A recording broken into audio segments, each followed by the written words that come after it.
সুপ্রিয় দর্শক, প্রেক্ষাপট অনুষ্ঠানে আপনাদের সবাইকে স্বাগত জানাচ্ছি।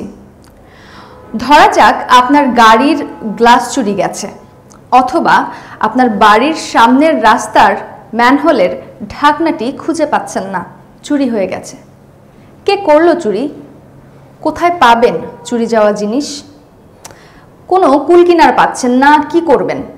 চিন্তা নেই, চলে যাবেন ধোলাইখাল, পেয়ে যাবেন আপনার হারিয়ে যাওয়া গাড়ির গ্লাস কিংবা ম্যানহোলের ঢাকনা। শুধু চুরি যাওয়া জিনিস নয়, অভিনব সব যন্ত্র এবং যন্ত্রাংশ আপনি পাবেন ধোলাইখালে।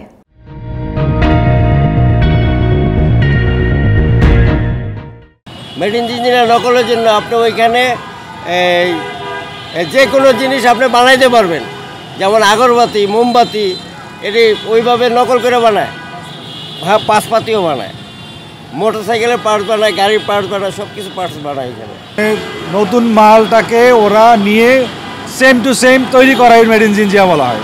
এটা আমরা জানি আর কি, এটা পরিবর্তন আনা উচিত। কারণ একটা ব্র্যান্ড কোম্পানির জিনিস বানালো, ওইটা যে আমি ডুপ্লিকেট করে দিলাম, সেম টু সেম হয়ে গেল, বুঝতে পারছে কোনটা অরিজিনাল কোনটা ডুপ্লিকেট, বোঝার কোনো কিন্তু কায়দা নেই।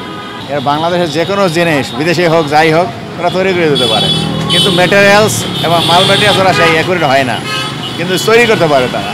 এইগুলো তো ওদের বৈশিষ্ট্য। ওদের ক্রিয়েটিভিটি আছে, মানে ওদেরকে যদি সরকারিভাবে আরও কিছু প্রণোদনা দেয়, ওদেরকে যদি সরকারিভাবে বিভিন্নভাবে গাইড করে এবং আরও ফিনান্সিয়াল হেল্প করে, তাহলে আমরা মনে করি ওদের যে ট্যালেন্ট আছে এই ট্যালেন্টটাকে আমরা আরও ভালো কাজে ইউজ করতে পারবো। বাংলাদেশের অপ্রাতিষ্ঠানিক শিল্পনগরী হিসেবে গড়ে উঠেছে জিঞ্জিরা।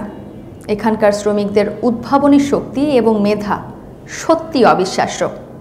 তাদের নেই কোনো ডিগ্রি কিংবা ডিপ্লোমা, তবু তারা একজন দক্ষ শ্রমিক। কিন্তু তাদের এই দক্ষতা কি আমরা সঠিকভাবে কাজে লাগাতে পারছি? সেই প্রশ্নের উত্তর খুঁজবো আমরা এবারের প্রেক্ষাপটে। রাজধানীর ব্যস্ত রাস্তা, প্রতিদিন অসংখ্য গাড়ির চলাচলে সব সড়কে, ট্রাফিক পুলিশের সিগন্যাল আর গাড়ির থেমে যাওয়ার স্বল্প বিরতি। ট্রাফিক পুলিশের হাতের নির্দেশনায় আবারও চলতে শুরু করে ব্যস্ত ঢাকার যানবাহন। আর এই সময়টাকেই কাজে নেয় একটি চক্র, যাদের কাজ থেমে যাওয়া গাড়ির যন্ত্রাংশ খুলে নিয়ে পালিয়ে যাওয়া। রাস্তার পার্কিংয়ে থাকা গাড়ির কভার, লুকিং গ্লাস, ম্যানহোলের ঢাকনা, আমাদের চারপাশে ছড়িয়ে ছিটিয়ে থাকা অতি প্রয়োজনীয় কিন্তু গুরুত্বহীন জিনিস চুরির ঘটনাও প্রায় ঘটে থাকে এই রাজধানীতে। এছাড়া এসব চোরাই যন্ত্রাংশ কোথায় বিক্রি হয়? ব্যস্ত ঢাকার সড়কে ছুটে চলা অসংখ্য মানুষের পথচলায় কে পরিচালনা করছে এসব চক্র? ঢাকার ধোলাইখাল। সকাল হলেও খোলেনি এখানকার কোনো দোকান। রাজধানীবাসীর কাছে এই এলাকাটি একটি ভিন্ন নামে জায়গা করে নিয়েছে, যা জানতে প্রেক্ষাপটের ক্যামেরা এই এলাকায়। বরিশাল থেকে আসা এই ব্যক্তিটি পেশায় একজন গাড়ি চালক, হাতে গাড়ির যন্ত্রাংশ, হাঁটছেন আর আশেপাশে তাদের প্রয়োজনীয়তার সন্ধান। তখনও দোকানপাট বন্ধ, দুই একটি দোকান খোলা, যার মাঝে যন্ত্রাংশ দোকানদারদের কাছে তাদের জিজ্ঞাসা, এই এলাকা তাদের কাছে কেন এত গুরুত্বপূর্ণ? কিছু মাল কিনবো, কেনার পরে আবার দেশে বাড়ি চলে যাবো। এখানে যেখানে কম রেটে পাওয়া যায়, আবার অনেক মাল আমাকে এলাকায় পাওয়া যায় না। বরিশাল সব মাল পাইতে আসি না, কিন্তু প্রত্যেকটা পার্টস দামও বেশি এবং মালও পাওয়া যাচ্ছে না, যার জন্য এখানে আসছি। এখানে মাল পাওয়া যায়, এমনি সস্তা একটু পাওয়া যায়, এমনি সব পদের আইটেম পাওয়া যায়। এমনই আরেকজন ক্রেতার সন্ধান পাই, যার সাথে যন্ত্রাংশ বিক্রেতার চলে বাক বিতণ্ডা। যন্ত্রাংশ ক্রয় করতে আসা যেন তাদের কাছে কথার মালা সাজিয়ে রেখেছেন এখানকার বিক্রেতারা।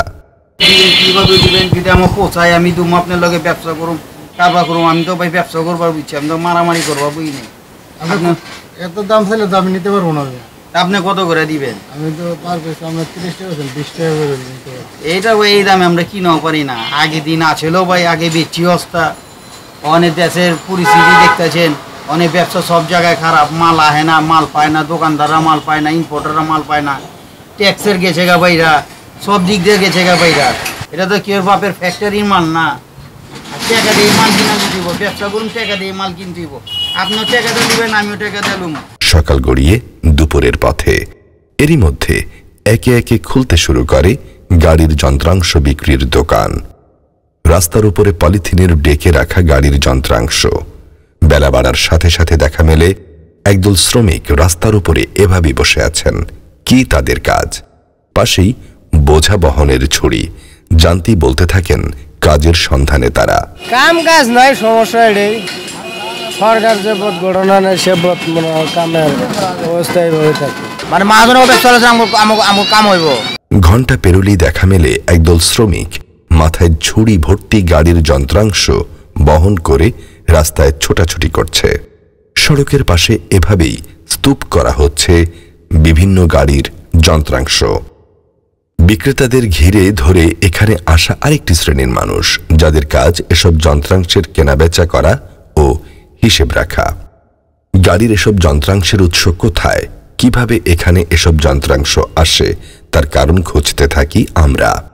না, এইসব ইতিহাস নেই, এরই নাই। এমনি তুমি মাল হালাল টাকার মাল বেচার সময় পাই না, হালাল টাকা দিয়া কিনা মাল বেচার সময় পাই না। চুরির মাল কিনবার দেবো কোন হালা, এইসবের টাইম আছে? ওটা এককালে ছিল, এখন নাই। ওই কথাটা এখন রয়ে গেছে। একটি ছোট পিকআপ ভ্যান ভর্তি গাড়ির চাকার রিং, যা নামাচ্ছে এখানকার শ্রমিকরা। মাথায় করে এসব নিয়ে যাওয়া হচ্ছে মজুত করা স্থানে, যার উৎস কোথায় থেকে এসেছে এমন প্রশ্ন রাখা হয় এই যন্ত্রাংশ নিয়ে আসা বিক্রেতার সাথে। এই মালগুলো আসে মূলত আর কি ইম্পোর্টে, বাহির থেকে আসে। এগুলা চিটাগাং হয়ে আসে, বিভিন্ন দেশ থেকে আসে, দুবাই, মালয়েশিয়া, হ্যাঁ, বিভিন্ন দেশ থেকে আসে। তো ওই মালগুলাকে কালেকশন করতে হয়, ইম্পোর্টের মালগুলা। এই দৃশ্য ধারণ করতেই আমাদের ক্যামেরায় ধরা পড়ে একটি ব্যক্তিগত গাড়ি। গাড়ির পেছনে গ্লাসে কাজ করছেন একজন গাড়ির মেকার। যেখানে গাড়ির পুরাতন যন্ত্রাংশ খুলে বিক্রি করা হয়, সেখানে গাড়ির সার্ভিসিং করার কাজটি কি তা জানতে চাই আমরা। আমার এটা ভাই চুরি হয়ে গেছিল, আমি লাগাইতে আইছি, আমি লাগাই নিয়ে যেতেছি। এই জায়গায় পাওয়া যাবে এটা, এই জন্য লাগাইতে আসলাম, যেখানে এটা পামু দোলাই খালেই পাওয়া যাবে, এটা অন্য কোনো জায়গায় পাওয়া যাবে না। গাড়ির যন্ত্রাংশ চুরি, এই উত্তরের প্রশ্ন রাখতে প্রেক্ষাপটের প্রশ্ন এখানকার ব্যবসায়ীদের কাছে। এইটা অন্য জায়গায় নিউ টাউনে হয়, এগুলা সব উত্তরা, ওরা করতে পারবে এই গাড়ির মাল। ওরা আর এগুলা গাড়ি চুরি, এখন চুরি কি গাড়ি হয়? সব নতুন নতুন গাড়ি, এটি সব ওল্ড মডেল গাড়ি, এটি সব পুরানা গাড়ি। নতুন গাড়ি চুরি হয়, ওইটা অন্য জায়গায় নিয়ে জায়গা। চুরি কি ওল্ড মডেল মাল চুরি হবে? চুরি হয় নিউ মডেল মাল। উত্তরা, বাড়িধারা, এইসব জায়গায় নিউ মডেলের মাল পাওয়া যায়, ওইখানে চুরি মাল যায়। বাংলা মোটর, ওইসব জায়গা হয়। আমাদের এখানে ভাই ওল্ড মডেল সব পুরান মাল। প্রচলিত আছে ধোলাইখাল এলাকায় বিক্রি হয় চোরাই যন্ত্রাংশ। ধোলাইখালের রাস্তার এপাশ আর ওপাশ, এছাড়াও চোরাই মালামাল বিক্রির বিভিন্ন স্থানের নাম। আমরা ছুটে যাই রাস্তার ঠিক বিপরীত পাশের গাড়ির উপরের যন্ত্রাংশ বিক্রির দোকানগুলোতে। ঢুকতেই চোখে পড়ে অসংখ্য গাড়ির দরজা, লুকিং গ্লাস, চাকার রিং কাভার বিক্রি হচ্ছে এসব দোকানগুলোতে। প্রশ্ন জাগে, এসব যন্ত্রাংশের প্রতিটির কি বৈধ কাগজপত্র আছে? যার উত্তর জানতে প্রেক্ষাপটের ক্যামেরা আরও ভেতরে প্রবেশ। প্রতিটি দোকানে রাখা অসংখ্য পুরাতন গাড়ির যন্ত্রাংশ। কে বলবে এসব গাড়ির যন্ত্রাংশের সবটাই বৈধ? কৌতূহলী প্রশ্নের সন্ধানে আমরা। গাড়ির সামনের অংশ এভাবেই সাজিয়ে রাখা হয়েছে বিক্রির জন্য। প্রিমিও, করলা, এক্সিজিও সহ নানা রঙের গাড়ির এমন কোনো অংশবিশেষ নেই যে এখানে পাওয়া যায় না। বিক্রেতার প্রতিটি গাড়ির সামনের অংশের দাম বলতে থাকে আমাদের। এরই মাঝে তাকে প্রশ্ন করা, এসব যন্ত্রাংশ কিভাবে কোথায় থেকে আসে, তার ফিরিস্তিও দেন তিনি। পুরাতন না, এগুলো আমাদের জাপান থেকে রিকন্ডিশন ইম্পোর্ট করা। এগুলো ইম্পোর্ট করা আমরা সীমিত লাভে এখন ব্যবসা করতে পারি না। কি কারণে? ওই সব খরচা মিলে আমরা এখন ব্যবসা কিভাবে করব আমরা নিজেরাও জানি না। ব্যবসা এখন খুবই খারাপ। নিচ্ছি ছোট্ট একটি বিজ্ঞাপন বিরতি, কোথাও যাবেন না, সঙ্গেই থাকুন। তার মতো একই ফিরিস্তির পাশাপাশি চোরাই যন্ত্রাংশ বিক্রির ইতিহাসও দেন কেউ কেউ। সবখানে ছোট বড় সবখানে চোর আছে, বড় চোর আছে, ছোটদের মধ্যে নাম ধরায় দেয়।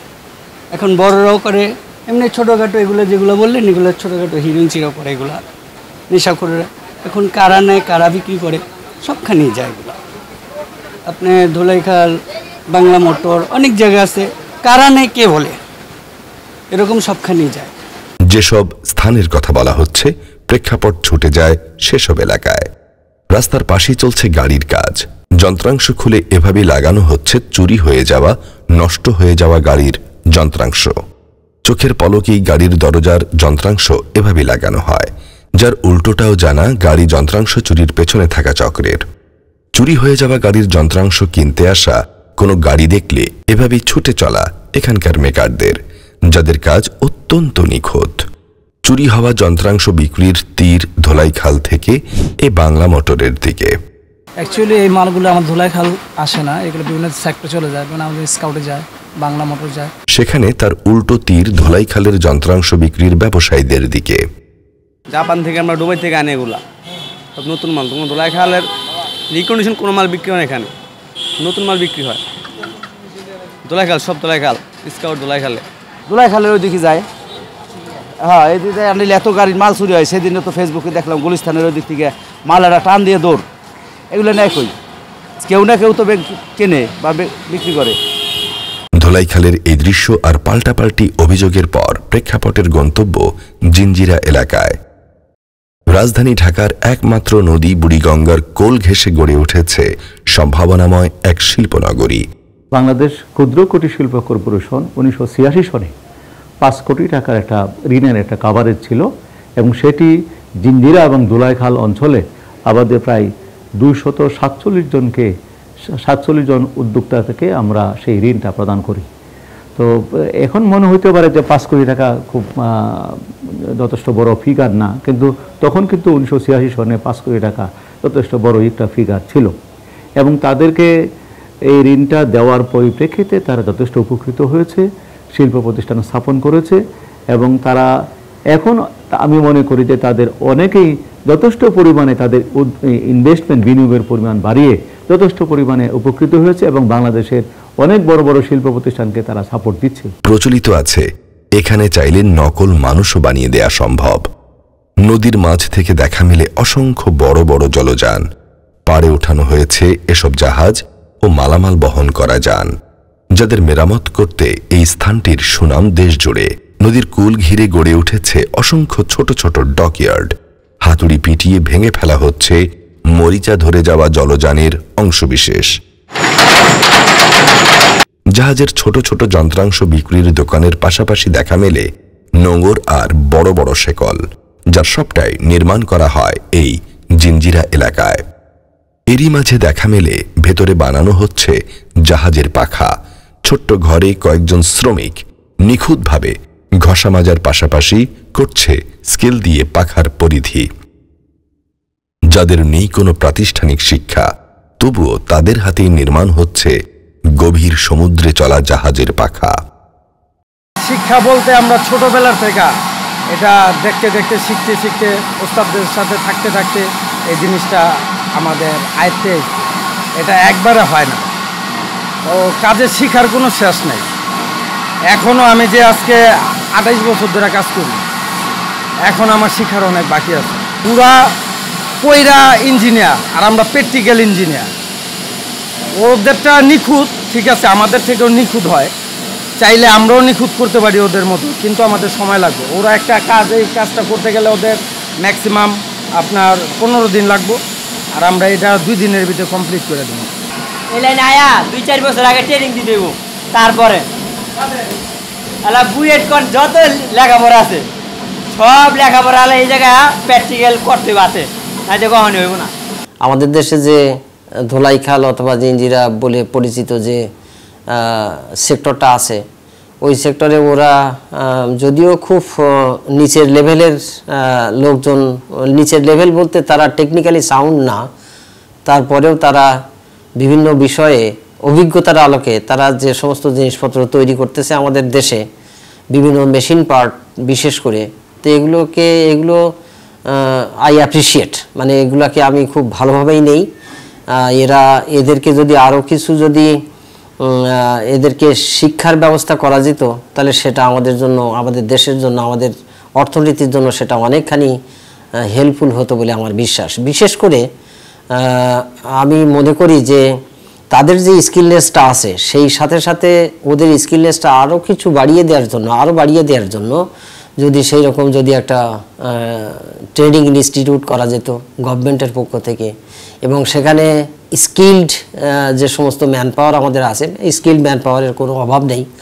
বিশেষ করে যারা টিচিং প্রফেশনে আছে বা ডিজাইনগুলো দেখাশুনো করে, বিশেষ করে আমরা মনে করি যে আমাদের এই বুয়েটের মেকানিক্যাল ডিপার্টমেন্ট সাথে সাথে অন্য অন্য ডিপার্টমেন্টের যারা টিচার আছে, সেই সমস্ত টিচাররা তাদের নলেজ অনেক নলেজ আছে, সেই নলেজগুলো যদি ওখানে শেয়ার করতো, ওই ট্রেনিং ইনস্টিটিউটে যদি শেয়ার করে তাদের যদি স্কিলনেসটা আরও যদি বাড়ানো যেত, সেটা আমাদের দেশের জন্য, আমাদের সবার জন্য খুবই হেল্পফুল হতো এবং অর্থনৈতিক সেক্টরে বড় একটা ভূমিকা রাখতে পারতো বলে আমার বিশ্বাস।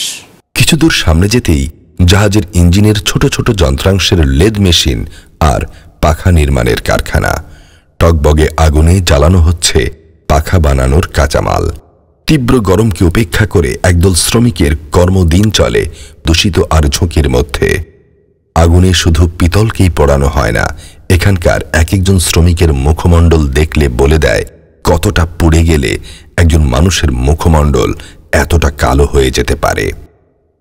করতে করতে তো জীবন শেষ, করতে করতে তো নাই, হাত আছে পুরো পিঠে আছে, যেরকম এই যে দেখেন আপনি, এই সব পুরো আগুনের দাগ দেখছেন, সব পুরা পুড়ে গেছে, এগুলো সব আগুন ছিটায় লাগছে। ঝুঁকিপূর্ণ এসব কাজের মাঝে রয়েছে সামান্য বেতন আর সঠিক চিকিৎসা না পাবার বেদনা। আমার 450 টাকা টাইম নিয়ে আনবো, যতক্ষণ কাজ থাকে ততক্ষণ কাজ শেষ হলে বন্ধু 4-5 ঘন্টা 7 ঘন্টা 9 ঘন্টা 10 ঘন্টা কাজ করতে হবে, নির্ধারিত সময় নাই। এই কাজে কোনো নির্ধারিত সময় নেই। এখন যে বাজারের অবস্থা, সংসার চালার খুব কষ্ট, এখন পারে না সংসার চালাই রাখতে, অনেক কষ্ট হয়ে যায়। ঝুঁকি যারা কাজ করে তারাই তো বুঝতে পারে কতটুকু ঝুঁকি। এগুলো সবই রিক্সের কাজ, জাহাজে কাজ করে রিক্সের কাজ না গেলে এই আর কি। এটা সবগুলি দৃশ্যমান না, আমরা যেগুলি দেখি বা যেগুলি কাউন্টে আসে, কাগজপত্রে আসে, সেগুলি হয়তো হিসাব রাখতে পারি, কিন্তু আমরা জানি যে কোনো প্রয়োজন হলে কিন্তু আমরা আমাদের সেই দোলাই খাল বা জিঞ্জিরা ওইরকম জায়গায় চলে যাই। কোনো কোনো সময় আমরা নেগেটিভলিও করে চিন্তা করে থাকি, কিন্তু বাস্তবে বাংলাদেশের এই ক্ষুদ্র কুটির শিল্প বা মাইক্রো মাঝারি শিল্পের ক্ষেত্রে এই যে লাইট ইঞ্জিনিয়ারিংয়ের এবং দোলাই খাল এবং জিঞ্জিরার অবদান কিন্তু স্বীকার করতেই হবে। এখানকার শ্রমিকদের পাশাপাশি এখানকার ব্যবসায়ীরাও চান আর্থিক প্রণোদনা, যেখানে তারা সম্প্রসার করতে পারেন তাদের ব্যবসার পরিধি। আমরা যদি প্রিভিয়াস স্ট্যাটিস্টিক্স দেখি এবং বিডার যত রকম কাজ আছে সেটা দেখি, সেখানে কিন্তু আসলে অপ্রাতিষ্ঠানিক কোনো ব্যবসায়ীকে আসলে বিডা চাইলেও আসলে সাহায্য করতে পারেন না। সো ডেফিনেটলি এই যে জিঞ্জিরা বলছেন বা ধোলাইখাল যেই অপ্রাতিষ্ঠানিক যেই সেক্টরগুলোর কথা বলছেন, এদেরকে কিন্তু আসলে প্রাতিষ্ঠানিক একটা রূপ দেওয়াটাও কিন্তু বিডার অন্যতম একটা কাজ। এবং এইটার বেসিসে আপনি যদি দেখেন, এই প্রতিষ্ঠানগুলো আসলে যদি বিডার সাথে রেজিস্ট্রেশন করে এবং তারা যদি আসলে প্রাতিষ্ঠানিকভাবে রূপ নেয়, সো সেটার জন্য বেশ কিছু আসলে গভর্নমেন্ট সাবসিডিয়ারি বা ইনসেন্টিভ প্রদান করেছে। সো এই জায়গাগুলোতে আসলে আমরা অনেকেই আনঅ্যাওয়্যার। আমাদের যদি সরকারে যদি কোনোভাবে সহযোগিতা করতো, তাহলে আমরা এই প্রতিষ্ঠানটাকে বাংলাদেশকে আরও উপর্যুপ পর্যায়ে নিয়ে যেতে পারতাম, যেমন বিদেশে আমদানি হতো আমাদের মাল, এরকমই। যদি এটাই আমাদের সরকার যদি একটু হেল্প করে তাহলে আমাদের জন্য ভালো হবে, আমাদের মাল দেশ বিদেশ যাবে, বাংলাদেশের উন্নতি হবে। ফিরে আসছি কিছুক্ষণের মধ্যেই, কোথাও যাবেন না, আমাদের সঙ্গেই থাকুন। বাংলাদেশের অর্থনীতির কথা যদি বলেন, তাহলে আমি বলবো আমরা ফর্মাল এবং ইনফর্মাল দুটো জায়গায় বিভক্ত করি। এবং এটাও জানেন যে বাংলাদেশে 50% না, বলা হয় 60% জিডিপির কন্ট্রিবিউশন আসে হচ্ছে ইনফর্মাল সেক্টর থেকে। ঠিক আপনি যে ধুলাইখালের কথা বললেন, সেটাই হচ্ছে একটা ইনফর্মাল সেক্টর। অতএব তাদের কন্ট্রিবিউশন রাষ্ট্রীয়ভাবে রিকগনিশন হচ্ছে না, কিন্তু প্রকৃতপক্ষে একটা রাষ্ট্রের যে অর্থনীতি দেখতে পাচ্ছি তার মধ্যে কিন্তু তাদের অবদানটা বৃহৎ, যেগুলা সার্বিকভাবে ইনফর্মাল ইকোনমিতে।